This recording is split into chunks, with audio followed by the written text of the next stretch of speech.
నమస్తే, welcome to I news. America విధించే భారీ సుంకాల నుండి తప్పించుకోవడానికి చైనా నడుపుతున్నటువంటి షాడో ట్రాన్స్‌షిప్‌మెంట్ నెట్‌వర్క్ పై ట్రంప్ ప్రభుత్వం విరుచుకుపడేందుకు సిద్ధమైంది. భారత్, కెనడాతో సహా 40కి పైగా దేశాల ద్వారా చైనా తన వస్తువులను రీలేబులింగ్ చేస్తూ అమెరికాకు మోసం చేస్తోందంటూ వైట్ హౌస్ వర్గాలు ఆరోపించాయి.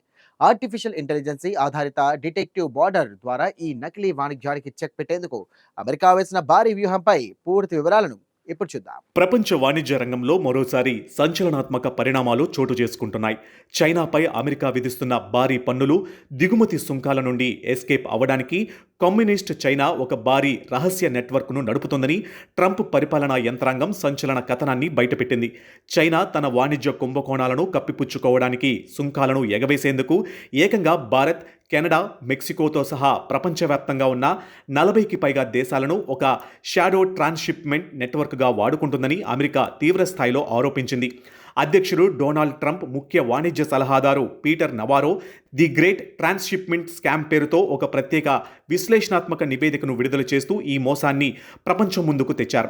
అన్యాయమైన వాణిజ్య పద్ధతులను నిరోధించడానికి 2018లో సెక్షన్ 301 కింద చైనాపై అమెరికా తీవ్ర స్థాయిలో సుంకాలు విధించినప్పటి నుండి ఈ అక్రమ రవాణా రూట్ మళ్లింపు పద్ధతులు విపరీతంగా పెరిగిపోయాయని ఆయన పేర్కొన్నారు. అమెరికా విడుదల చేసిన నివేదిక ప్రకారం ఈ శతాబ్దంలోనే అతిపెద్దదిగా భావిస్తున్న ఈ ట్రాన్స్‌షిప్‌మెంట్ కుంభకోణం ద్వారా చైనా తన ఉత్పత్తులను మనీ లాండరింగ్ తరహాలోనే ఇతర దేశాల ద్వారా లేబుళ్లు మార్చి ట్రేడ్ లాండరింగ్ చేస్తుందని వాణిజ్య తయారీ విభాగపు అధ్యక్ష సలహాదారు పీటర్ నెవారో మండిపడ్డారు. అత్యంత విస్తుగొలిపే విషయం ఏమిటంటే చైనా నిర్వహిస్తున్న ఈ రహస్య నెట్వర్క్లో అమెరికాకు అత్యంత ఆప్తమిత్ర దేశాలు, ప్రధాన వాణిజ్య భాగస్వాములే ఎక్కువగా ఉన్నాయి. అమెరికాకు సరిహద్దు దేశాలైన కెనడా, మెక్సికోలతో పాటు యూరోపియన్ యూనియన్, భారతదేశం, జపాన్, దక్షిణ కొరియా వంటి దాదాపు 40కి పైగా దేశాల మార్గాలను చైనా తమ స్వార్థం కోసం వాడుకుంటుంది. చైనా తమ సొంత దేశంలో తయారు చేసిన అరాకొరా ఉత్పత్తులను లేదా ముడి పదార్థాలను ఈ 3 దేశాలకు పంపిస్తుంది. అక్కడ చిన్నపాటి రీప్యాకేజింగ్, రీలేబులింగ్, రీఇన్వాయిసింగ్ లేదా అడ్రస్ మార్పులు చేసి ఆ వస్తువులను స్థానికంగానే తయారు చేసినట్లుగా అమెరికాకు ఎగుమతి చేస్తుంది. నిజానికి అందులో ఉపయోగించిన పదార్థాలు, విడిభాగాలు 100% చైనాకు చెందినవేనని నెవారో స్పష్టం చేశారు. అమెరికాకు విధించే పన్నుల భారాన్ని తప్పించుకోవడానికి చైనా ప్రభుత్వం, దాని మద్దతుతో నడిచే తయారీదారుల, ఎగుమతి సంస్థలు చాలా తెలివిగా వ్యవహరిస్తున్నాయి.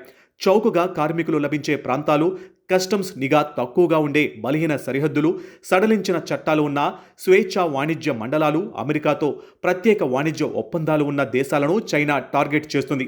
తమ ఉత్పత్తులను ఆయా దేశాలకు చేర్చి అక్కడి నుంచి అమెరికా తీరాలకు పంపించడం ద్వారా సుంకాలను ఎగ్గొడుతుంది. నివేదికలోని ఆధారాల ప్రకారం భారత్లోని పూణే, గుజరాత్, చెన్నై పారిశ్రామిక ప్రాంతాల నుంచి ఎగుమతి అయ్యే పంపులు, కంప్రెసర్లను ఉదాహరణగా చూపారు.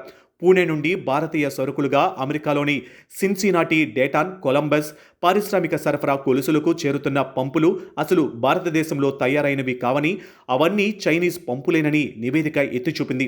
ఈ రకంగా చట్టవిరుద్ధంగా ప్రపంచవ్యాప్తంగా రవాణా అవుతున్న వస్తువుల వార్షిక విలువ సుమారు $40 బిలియన్ నుంచి ఏకంగా $303 బిలియన్, అంటే దాదాపు 25 లక్షల కోట్ల రూపాయల వరకు ఉంటుందని అంచనా వేశారు.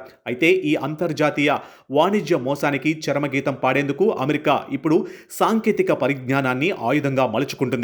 తమ తీరాలకు చేరుకునే రవాణా సరుకులను క్షుణ్ణంగా తనిఖీ చేసి చైనా పన్ను ఎగవేతలను గుర్తించడానికి ఆర్టిఫిషియల్ ఇంటెలిజెన్స్ సామర్థ్యంతో నడిచే డిటెక్టివ్ బోర్డర్ వ్యవస్థను రంగంలోకి దించుతున్నట్లు పీటర్ నవారో ప్రకటించారు. ఈ అత్యాధునిక ఏఐ వ్యవస్థ యుఎస్ కస్టమ్స్ అండ్ బోర్డర్ ప్రొటెక్షన్స్కు అదనపు బలాన్ని ఇస్తుంది.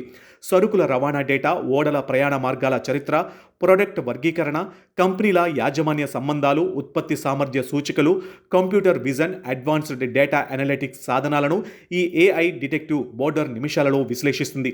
దీని ద్వారా ఏది చట్టబద్ధమైన పెట్టుబడో, ఏది చైనా ఆడుతున్న అక్రమ పాస్ త్రూ ట్రేడ్ గేమో సులభంగా తేలిపోతుంది. అత్యధిక ప్రమాదం ఉన్న సరుకులను సరిహద్దుల్లోనే పట్టుకుని వాటిని నిలిపివేయడం, భారీగా జరిమానాలు విధించడం, హెవీ టారిఫ్లు వసూలు చేయడంతో పాటు సంబంధిత కంపెనీలపై కఠినమైన ఆర్థిక ఆంక్షలు విధించేలా యుఎస్ కస్టమ్స్ అధికారులకు అధికారాలు ఇవ్వనున్నారు. చైనా ఆడుతున్న ఈ అంతర్జాతీయ డర్టీ గేమ్కు ట్రంప్ తీసుకుంటున్న ఈ ఏఐ డిటెక్టివ్ నిర్ణయం ఏ స్థాయిలో అడ్డుకట్ట వేస్తుందో, భారత్ సహా ఇతర దేశాల వాణిజ్యంపై ఇది ఎలాంటి ప్రభావం చూపుతుందో వేచి చూడాలి.